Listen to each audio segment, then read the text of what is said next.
Sithanda ukuxwayisa ababukeli bethu abanezinhliziyo ezisheshe zizwele ngokuqukethwe yilo mbiko olandelayo. Sebephenduke amazimzimu ozamazama abaqhinqa emgodini wemayini eBuffelsfontein, eStilfontein eNorth-West. Datheli Newsroom Africa ekwethulela lezi ndaba zethu Zinikho Mhlaba ixoxisane nomunye ozamazama kwaba12 abaphume namhlanje omtshele ukuthi iyabaququda indlala emgodini futhi-ke ubengazi nokuthi namhlanje usuku likaKhisimusi ngesikhathi ephuma emathunjini nomhlaba.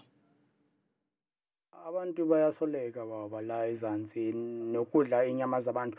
Abantu abahluthi la eZansi, so bahambe bayofuna ukudla la ichafu, maybe kube the time ichafu isasebenza kahle izinto bezishuta abantu bathi bayozama ukudla khona lapho.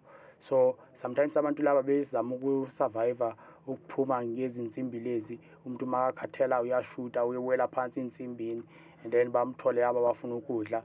And then bafike badle lenyama umuntu nandi basoli because abana choice yabo. Bafike batshele umuntu bathi inyama yengulube, mawumbuza wathi hayi inyama yengulube, but now uyambona ibona inhloko straight. Yeah. Njema uphume la eShaftend, but ngicela usitshele manje ukuthi ijeni yakho yokuphuma bengakanani nokuthi bayengakhi mhlamba abantu abasesendleleni abasafuna ukuphuma or abazozama ukuphuma la.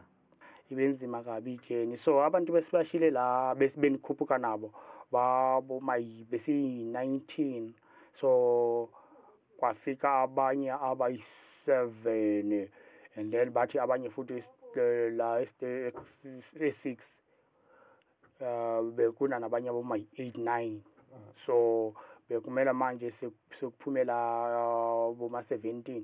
So we don't know if uNkulunkulu, because every time when we take our journey siyathandaza, so we don't know ukuthi sizawuphuma si19 siphelele or kuna nabanye bazawushuta nabo badliwe abantu laba lezansi bathi inyama enkulube or bazawustaka, because njengaba sibabonile la. Uqale nini ukuzama ukuphuma nokuthi bawazi ukuthi namhlanje kuzoba iChristmas?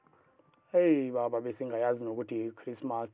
Mina ngizame ukuphume Friday, yeah. Ukusuka Friday and then sikungwana benifika manje beningayazi nokuthi iChristmas.